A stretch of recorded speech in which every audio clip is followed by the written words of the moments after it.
হেই everyone, কি অবস্থা সবার? আশা করি সবাই ভালো আছেন। আমিও আজ খুব ভালো আছি। প্রায় 1 বছর পর দেশে যাচ্ছি। ভালো থাকাটাই স্বাভাবিক। আমার সাথে আছে মাহিদ। আমাদের আপাতত গন্তব্য দিল্লি। সেখান থেকে বাংলাদেশের উদ্দেশ্যে রওনা দিব।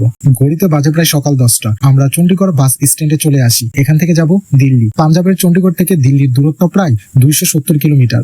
বাসে যেতে সময় লাগবে 4 থেকে 5 ঘন্টার মতো। অবশ্য বাংলাদেশ হলে 3-4 ঘন্টায় চলে যেত, কারণ বাংলাদেশের রাস্তায় বিমানের ছোঁয়া পাওয়া যায়। কিন্তু ইন্ডিয়াতে বাংলাদেশের মতো অ্যাগ্রেসিভ হয়ে বাস ড্রাইভ করে না। আবার ভাইবেন না হাইওয়ে রুট সুবিধার না, তাই সময় লাগে। একটু পরেই দেখতে পাবেন এখানে আপনি এসি নন এসি দুটোই বাস পাবেন। এসিতে 500 থেকে 600 রুপি ভাড়া নিবে। বিভিন্ন ধরনের বাস বেদে ভাড়া একটু ডিফারেন্ট হতে পারে।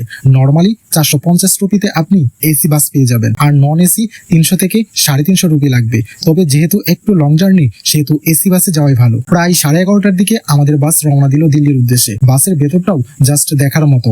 আপনি চণ্ডীগড়ে আসলে এই শহরের সৌন্দর্য দেখতে পাবেন। কোন শহর এতটা সুন্দর হয় সেটা এই শহরে আসলে বুঝতে পারবেন। সবুজ প্রাকৃতিক পরিবেশ একবার হলেও আপনাকে চরমভাবে মুগ্ধ করবে।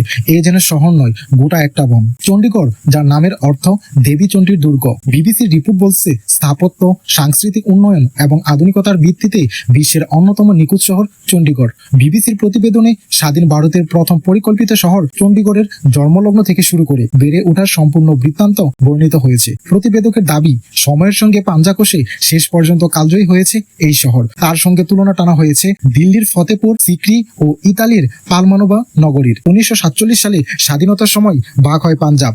ব্রিটিশ শাসিত পাঞ্জাবের রাজধানী লাহোর পাকিস্তানের অন্তর্ভুক্ত হওয়ার কারণে ভারতীয় ভূখণ্ডে থাকা পূর্ব পাঞ্জাবের জন্য নয়া রাজধানীর প্রয়োজন দেখা দেয়। নতুন শহর প্রত্যন করার পরিকল্পনা করে স্বাধীন ভারতের প্রশাসন 1966 সালের 1 নভেম্বর গঠিত হয় নতুন রাজ্য হরিয়ানা। পাঞ্জাব ও হরিয়ানা দুই রাজ্যের রাজধানী হিসেবেই সক্রিয় থাকে চণ্ডীগড়। তবে চণ্ডীগড়কে কেন্দ্র শাসিত অঞ্চল করা হয়। লং জার্নিতে আমার বেশ ঘুম পাই। কখন যে ঘুমিয়ে গিয়েছি টের পাইনি। দিল্লিতে ঢুকার পর ঘুম ভেঙেছে। তখনই দেখি হাইওয়ে রোডের পাশে বিশাল পাহাড়। চোখে ঘুম ভাব থাকায় আন্দাজ করতে পারছিলাম না আদৌ কি এটা পাহাড় নাকি মাটির স্তূপ। কিন্তু একটু পরে বুঝতে পারলাম আমার আইডিয়া ভুল। যদিও এটা পাহাড়, কিন্তু ময়লার স্তূপের পাহাড়। কিছুক্ষণ পরে আমাদের বাস দিল্লিতে চলে এলো। ঘড়ির দিকে তাকিয়ে দেখি প্রায় 5 ঘন্টার উপরে লেগে গেছে।